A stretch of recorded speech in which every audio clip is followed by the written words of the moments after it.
A 22-year-old intern was staring at numbers that didn't add up.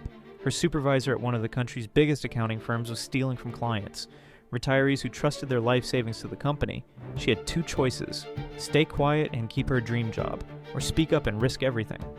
Her supervisor found out she knew. He cornered her in the parking garage. "Report this and you'll never work in finance again. I'll make sure of it."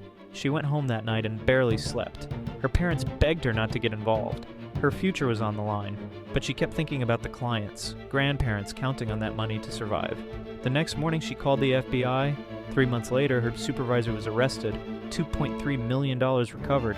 Dozens of retirees got their money back.